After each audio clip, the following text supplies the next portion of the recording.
प्रथमे बापा चलीगले आउ तार 4 मास परे कोनी झियो जी कि सबुदिन पई आखि बुझिछि।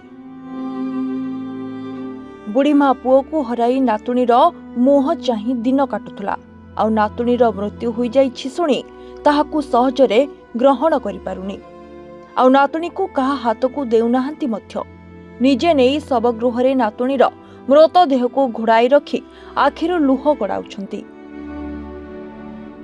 एभली हृदय विदारक दृश्य देखिबाकू मिलिछि ओदला मेडिकल रे।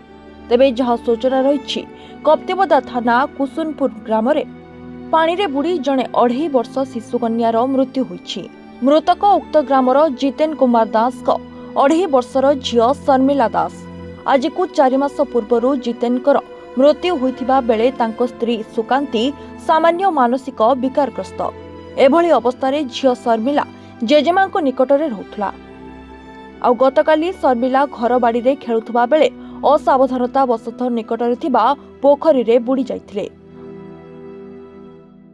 अन्य कामरे व्यस्त थिबा मां सुकांती एवं जेजेमा तांको खोजी न पाइबा परे पोखरी रे से बुड़ी जाइथिबा देखि तांको उद्धार करी चिकित्सा निमंते ओदला मेडिकल रे भर्ती करथिले। हेले डाक्टर तांको मृत घोषणा करिसंती। खबर पाई कप्तिबदा पुलिस मेडिकल रे पहुंची तदंत आरंभ करिसंती।